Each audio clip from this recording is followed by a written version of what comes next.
Assalamualaikum warahmatullahi wabarakatuh. Selamat berjumpa kembali untuk siswa kelas 11 MIPA dan IPS untuk materi pembelajaran di semester 4, di mana kita pada intinya dalam melanjutkan materi sebelumnya, yaitu kita akan berkaitan dengan masa pendudukan Jepang. Nah, untuk yang pertama ini nanti akan kita coba pahami tentang interaksi Indonesia-Jepang pada masa kolonial Belanda. Untuk yang pertama yaitu kompetensi dasar. Nanti siswa diharapkan dapat menganalisis sifat pendudukan Jepang dan respon bangsa Indonesia. Sekaligus yang kedua yaitu siswa itu mampu menalar sifat pendudukan Jepang dan respon bangsa Indonesia serta menyajikannya dalam bentuk cerita sejarah. Sedangkan tujuan pembelajaran nanti ada 3. Yang pertama yaitu mendeskripsikan perkembangan negara Jepang pada masa restorasi Meiji. Kemudian yang kedua yaitu menganalisis hubungan bangsa Indonesia dengan Jepang pada masa kolonial Belanda. Selanjutnya yang ketiga yaitu mendeskripsikan respon pemerintah kolonial Belanda terhadap hubungan Indonesia-Jepang. Mari kita lihat satu persatu.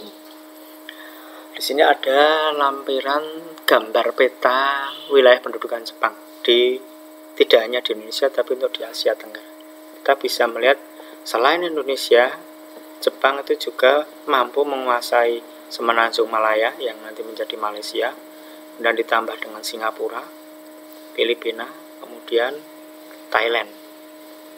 Nah, sumber ini nanti bisa Anda akses lebih lanjut dari buku Anthony Reid dan Akira Oki, The Japanese Experience in Indonesia, Selected Memories, dan seterusnya. Kita lihat yang pertama dulu yaitu adanya restorasi Meiji. Restorasi Meiji atau yang dikenal dengan modernisasi Jepang pada intinya berlangsung itu pada paruh akhir abad ke-19, di mana Jepang yang saat itu terbelakang setelah dibuka atau dari isolasinya oleh Amerika Serikat kemudian mencoba itu mengembangkan diri. Munculnya Jepang nanti sebagai kekuatan besar di Asia Timur nanti akan berpengaruh besar terhadap Indonesia khususnya di bidang ekonomi. Perkembangan ini tidak bisa dilepaskan di mana pada paruh akhir abad ke-19 Jepang melakukan modernisasi di masa pemerintahan Meiji sehingga sering disebut dengan restorasi Meiji. Modernisasi yang berlangsung kurang lebih 25 tahun nanti akan mencakup berbagai bidang kehidupan. Yang pertama bidang sosial, yang kedua bidang budaya, yang ketiga bidang ekonomi, 4 bidang politik, dan 5 bidang pertahanan. Modernisasi yang berlangsung ini nanti pada awal abad 20 akan membawa akibat yang cukup besar. Yang pertama yaitu Jepang muncul menjadi negara industri maju di Asia yang nanti sejajar dengan negara Eropa.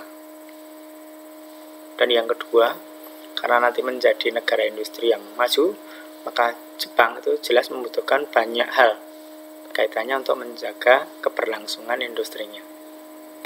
Kemudian yang ketiga, untuk menopang keberlanjutan dari industrinya, mau tidak mau Jepang akan melakukan ekspansi ke daerah sekitar, meliputi Korea, Manchuria, dan Cina.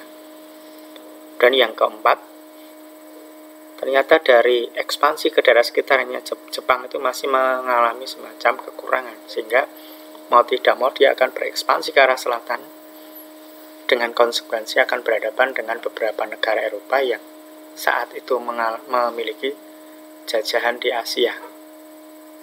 Di antaranya ada Inggris, Perancis, Belanda, dan Amerika Serikat. Nah, kita lihat yang berikutnya yaitu masuknya Jepang ke Indonesia. Dari banyak sumber disebutkan bahwa Jepang itu masuk ke Indonesia sejak pecahnya Perang Pasifik. Gerak cepat pasukan Jepang dibuktikan pada bulan Januari sudah bisa menguasai Taraan, kemudian dalam rentang waktu Januari sampai Februari 1942 dapat menguasai Semenanjung Malaya, Singapura, dan Sumatera. Dan pada 1 Maret mendarat di Jawa, sementara 1 minggu berikutnya pemerintah Hindia Belanda menyerah tanpa syarat kepada Jepang. Nah, yang jadi pertanyaan mengapa demikian nanti kita coba lihat di materi yang berikutnya. Ternyata interaksi antara Indonesia dengan Jepang itu sudah berlangsung pada masa kolonial Belanda. Latar belakangnya, di mana pada awal abad ke-20, sumber kekayaan alam Indonesia itu memiliki nilai strategis bagi Jepang. Sumber kekayaan tersebut bisa berupa minyak, karet, bauksit, timah, dan bahan mineral lainnya. Kemudian dengan terbukanya kebijakan kolonial pada saat itu berupa sistem politik pintu terbuka dan politik etis, maka mau tidak mau investasi asing masuk.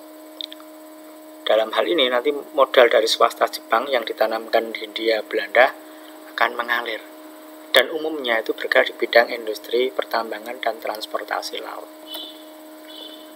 Nah, yang berikutnya, memasuki abad 20 juga hubungan ekonomi pada masa kolonial Belanda ternyata sangat menguntungkan baik bagi Indonesia maupun bagi pihak Jepang.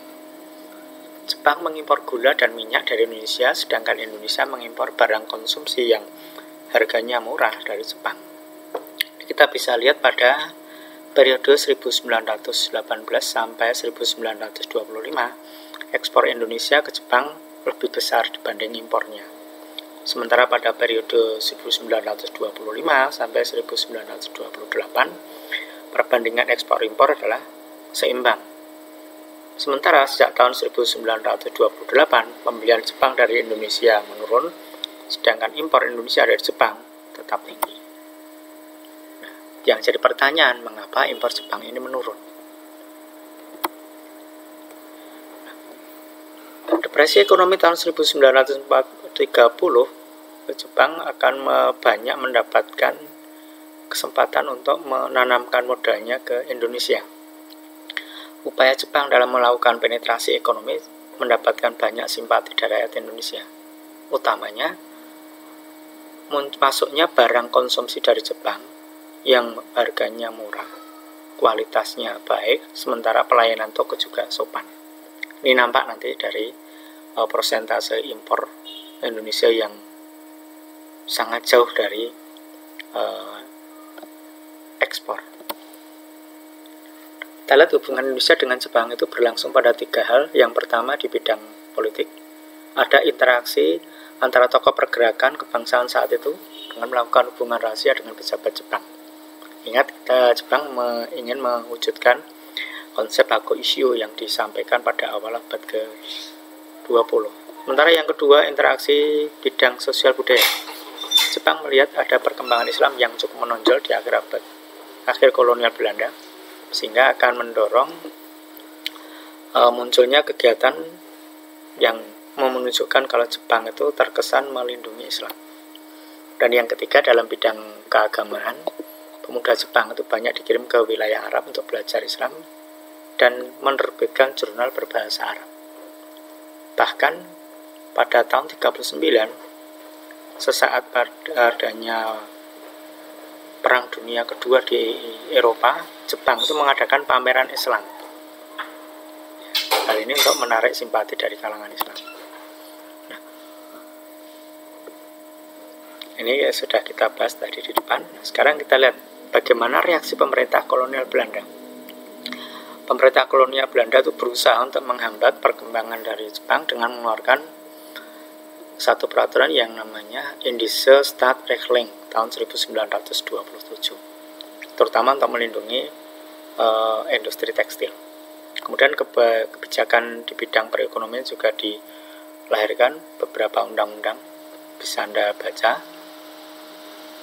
Kita lihat yang berikutnya, penanaman modal Jepang sebelum 1930 dilakukan oleh swasta Jepang, namun memasuki 30-an, perusahaan semi pemerintah, terutama yang dipengaruhi militer, itu mendorong penanaman modal, tapi yang sekiranya tidak banyak mendapatkan keuntungan.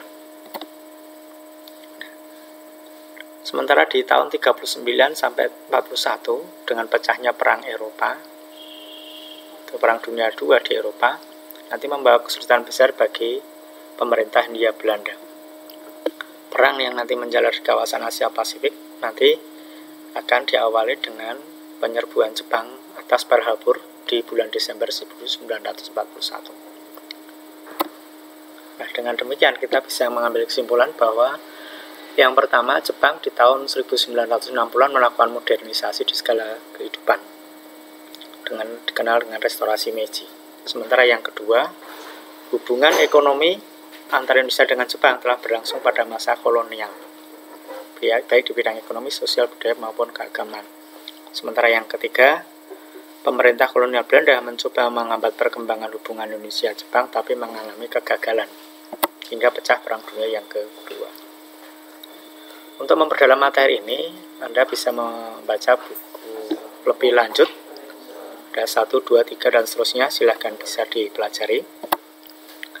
Demikian yang bisa kita sampaikan pada pertemuan kali ini. Terima kasih. Nah, untuk menyimak video pembelajaran yang lain, silahkan Anda mengunjungi YouTube dari SMA 1 pada channel SMA N1 Boyolali Official Channel. Demikian, terima kasih. Wassalamualaikum warahmatullahi wabarakatuh.